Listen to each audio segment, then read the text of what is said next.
أنا عامل الحلقة دي مخصوص عشان أقول كلمتين لإخواتي. بيقول لك الراجل هو اللي يتحبس، اوعى تفتكر إن دي رجولة.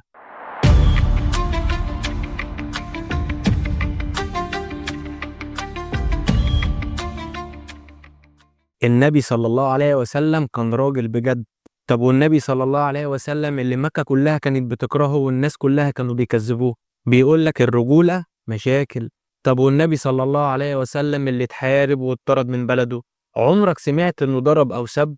بالعكس، كان بيضحك في وش اللي بيشتمه. يا جدعان، سيدنا محمد صلى الله عليه وسلم دخل فاتح مكة بعد سنين من الظلم، ما انتقمش من حد، ده قال اذهبوا فأنتم الطلقاء. الرجولة هنا مش في خناقة تحت البيت.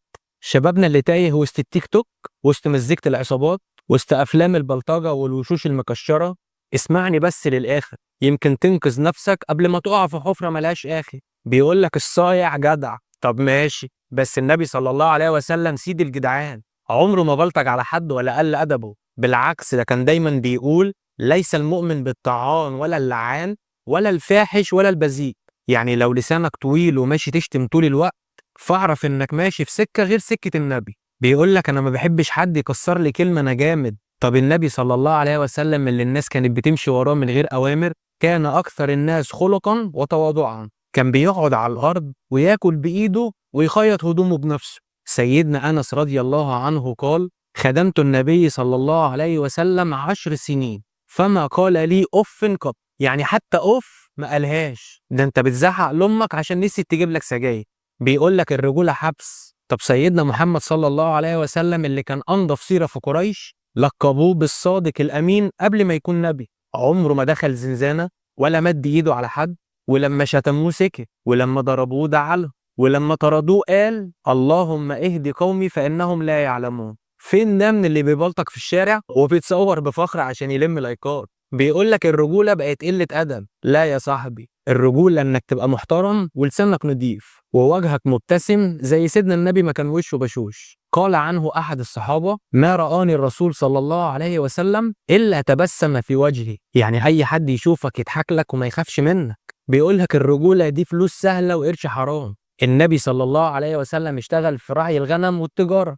أيوة، تعب وكافح وعرق، وقال: ما أكل أحد طعام قط خيرا من أن يأكل من عمل يده. يعني لما تصرف على أهلك من شقاك مش من التسول والكارتة والسرقة، دي الرجولة بجد.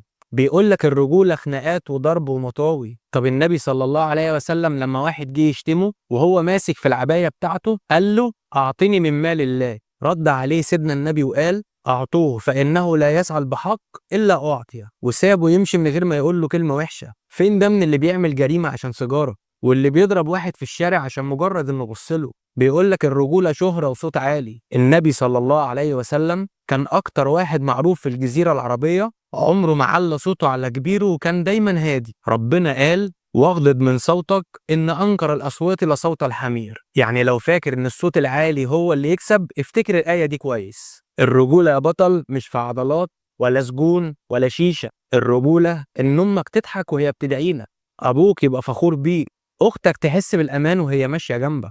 الرجولة إن ربنا يكون راضي عنك، وسيدنا محمد صلى الله عليه وسلم يكون فخور بيك.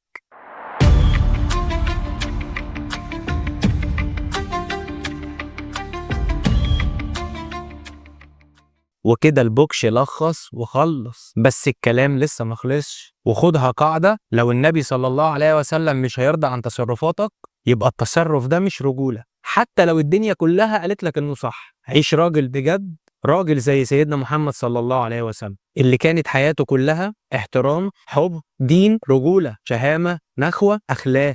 مش تمثيل، مش كذب، مش ترند. شاركنا في الكومنتات واثبت حضورك بالصلاة على النبي. ومش محتاج اقول لك ما تنساش تدعي لاخواتنا في الارض المباركه. سلام.